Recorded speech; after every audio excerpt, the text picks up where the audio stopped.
going to make them take action. Yeah. So within that 15-second elevator pitch, and I know that you offer that through one of our local chambers of commerce, and you don't have to be here locally to connect. So share what you brought to the chamber there at Palm Bay. Yeah, so we do, it's once a month. It's called Chamber Chat. And so like your business hotspot. So you can come and practice your elevator pitch and actually get coaching right there on the spot and support and free publicity. I mean, marketing, because it's on video and goes on YouTube and Facebook. And so, yeah, it's definitely the elevator pitch. When I pulled that team together that first time and I had the vision, I had to have the clear message of what it was I wanted them to hear. So I think that's the first thing. And you do that via technology. So like I said, you don't have to be in Brevard County.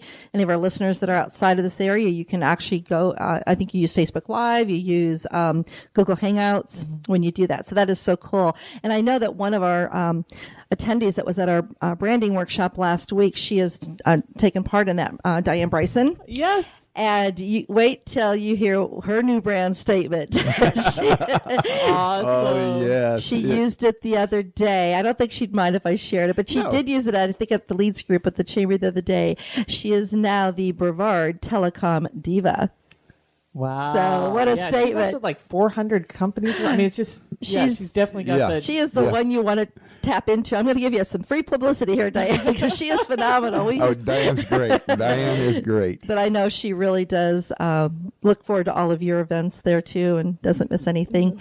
But so is there, you said one good tip would be use a number. Is there any other recommendation you can give to someone that is actually wanting to write it down? We've had people actually come to our event because we work with people on their elevator pitch there, and we had somebody come to our event for about a year and people weren't understanding what it was he was doing, and finally once I said write it down, and he wrote it down, and it just I couldn't believe it. It was just such a turnaround in his business and being able to attract customers. Fabulous. Fabulous. So tip number 1 is develop a compelling elevator pitch. All right. So number 2 strategy. Number 2 is collaboration and partnerships. So we are in a time where we do sports for competition. We have competitors in business. What I'm asking people to do, or what we invite people to do, is look at ways of collaborating and partnering. This is something that even when people are struggling in business or don't have a bunch of capital, you can actually partner with somebody and do things collectively that'll cost both of you less money but have a bigger impact. So collaborating and partnering is key, and it just starts with who would be somebody ideal in my business that would actually help add value to what I'm doing. I've even seen it happen in direct competitors. A lot of times people think, I don't want to talk to my competitor. But what we discover is that there's things that Sherry might like to do, and there's things that Richard might like to do. And you can actually farm each other business and grow. Exactly. So there's so many things. I have hundreds of stories on collaboration and partnership. And that just kind of starts with, like I said, pulling them together, doing a one-on-one. A big part of what we do at the summit is putting people together and have that conversation. Well, collaboration, I know ourselves when we went from downsizing our company from 2008 when we were heavily involved in the builder industry and had to kind of reinvent ourselves. I know that the first thing we did was to start looking to collaborate with other entrepreneurs that we were synergistically. We weren't competitors, so to speak. We had a few overlaps, but we were targeting the same target audience. However, we both brought something different to the table. And one of them is actually a sponsor in the Business Acceleration Summit. And that's Josh Adams. Yeah. With Rock, Paper, Simple. I know Richard, I think, was one of his first mentors.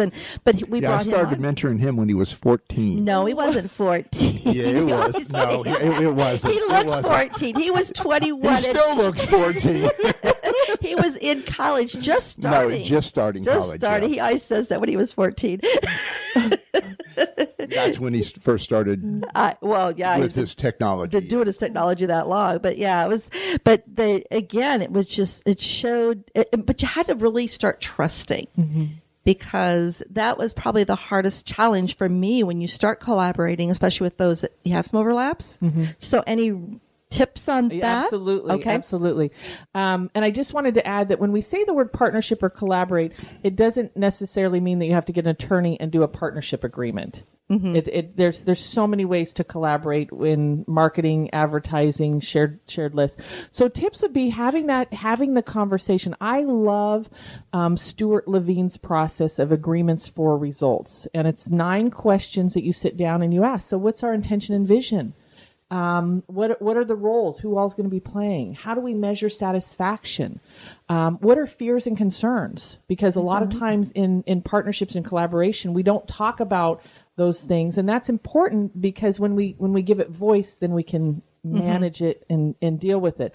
Also, conflict resolution. We talk about what is our exit strategy up front? Does that make sense? Like it's nice when it's warm and fuzzy and it feels good. So it's important to have those conversations when it feels good on how will we manage conflict and how will we resolve things. So the first conversation's not like that. The first conversation's, hey, what do you do? I'd love to learn more.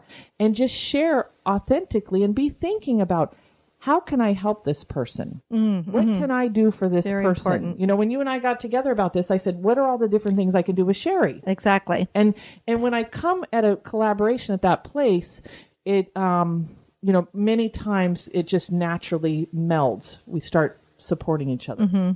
It totally makes sense. And I know, we've experienced some great successes with that. And then we've had some that we had to just kind of say, let's agree to go separate ways, and it's a learned, it's a learned trait. I don't know how to say it, but you have to, I tend to judge, I tend to, listen to my gut when I meet people. And sometimes it's just right off. I'm like, this is not going to be good for me. It's not going to be good for them either, because if I'm not feeling good. So, but it is learning that trust factor, definitely. And there's one other thing that we actually do at the summit that makes us unique is we have a third party vetting, the Clear Business Directory, that actually vets our mentors. This year, we made it our policy that we wanted all the mentors. Now, not everybody from the past is there yet, but they're in the process, where it's a third-party vetting for scams, frauds, violations. Good. And so we also, anybody that comes, we give them a due diligence form where it teaches you those deep questions to ask in the conversation. So right away, they'll get that in being able to have those conversations. And I'm great at asking questions, but when I saw the due diligence process of asking questions, they're really good. I mean, there's some key questions that you need to discuss to know, is this somebody that I want to collaborate or even share? And okay. No, that makes total sense to me, because it's just not about knowing somebody through an association event or just through life. It's something else when you decide, okay, we're going to go make money together. and that money has a lot of hidden issues within it, if I say that politely. Oh, most definitely. I mean, and again, collaborating today with the way we are doing business, and there are so many individuals that have worked for corporate that have decided to go out on their own. They've taken that jump and that risk. It's just smart marketing, smart business to find those that you can collaborate with, because it's not just a win-win for the business people. It's the people that you're taking you have the solution for. If you can take 2 people together or more into a business that is looking for a solution and you can all provide that, it's such a win-win. Yeah. And ultimately the end result is, for the user or for the person that hires the team, so to speak, it's just, they're going to be blown away and do a lot of referring business to you. So.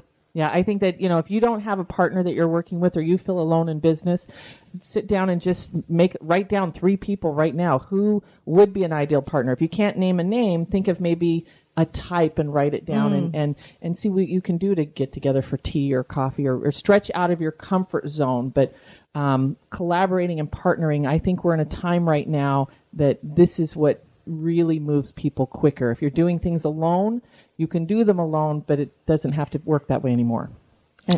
the other thing is when you look at the economy, just the overall economy, it's been slow over the last few years. Okay. But what's going to pull it out is people with visions, people with guts, people that are willing to go out there and start up their own small business. Maybe it's part-time, maybe it's full-time. It really doesn't matter.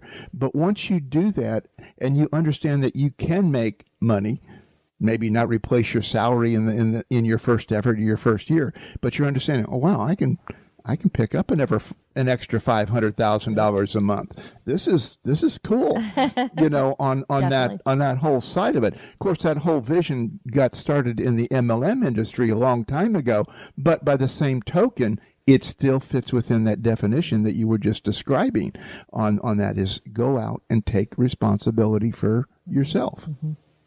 We have, I love that you said the smaller amount. I just want people to know that anything's possible. We had the award, the last summit for the Business Acceleration Award was somebody here locally. I think it's DB Packaging, but he did $1 million in revenue his first year. Wow. And he did partner. He found the right people to play with to support him.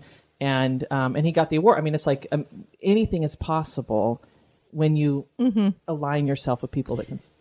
Again, and it's just changing that mindset and really focusing on, what your vision is and then finding those pieces that will help you reach that and never giving up. But visionaries, you're right. I didn't mean to take your. Yeah. It's totally. That's where it starts. Yeah, it's the visionary is analogous to a dreamer. Yep. On that, but that's where it all starts. It all starts like Sherry was saying. You wake up in the middle of the night with a, oh my goodness, or worse. Where's the paper? We keep pads of paper by we both have these nightstands and they're right there. And I tend to find myself just waking up about sometimes 2 a.m. and I just leave the bedroom. I start writing. I mean, I have these ideas, and what I've learned along the way, and this is why I'm excited about getting involved with the Business Acceleration Summit, is that I'm slow to take action. I have great ideas, but I have been slow to take action on some things, and I am on a mission to change that this year. You're a hustler, so be nice on yourself. You get a lot done. She does. Yeah, she does. I don't know if it's a slow thing. It may just be not the right time. So just be gentle on yourself. Listen to the timing. You are doing a lot. Well, just a little family secret here, but she's the perfectionist, which is good. A recovering. That's not putting that down. Recovering perfectionist. I'm the one that wants to go dirty. But let's just throw it out there, throw it against the wall, and see what sticks. Okay. And it doesn't look like I envisioned it, and then I'm like, wait a minute. But when you look at it as work partners, that's the perfect blend, because in the middle is the right course of action. Yes, perfect. So that we have the developing a compelling elevator pitch, collaborate and create partnerships. What is the third strategy? The third one is about mentors and team. Surrounding ourselves with people who have been there, done that, or better than us. I've produced 400 events, and I lost a lot of money. I had a lot of headaches. I've got a lot of gray hair, you can see. But it's still there. You still have it. It's in your bio. But when you're doing an event, wouldn't it make sense to have somebody kind of guide you who's done it and what to do? And it doesn't mean at the end of the day, most definitely. I just want to leave people with this, is that you don't abdicate your business. Like, you have to take full responsibility for your choices and what you take from the mentors and that. But we want to surround ourselves with people that are better than what we know how to do. Build that team. And mentors are amazing. All of my successes have been from learning from somebody else to help me and guide me along the way. Even in parenting. I mean, we need mentors in relationships, everything. Well, what's the difference between a mentor and a coach? To me, a mentor is... Gosh, that's a really good question. I look at a mentor as somebody that's successful, that wants to guide me. Sometimes you pay them, sometimes you don't. They have a very high level of success, and they're not that. Maybe their business is not coaching. sometimes a mentor, their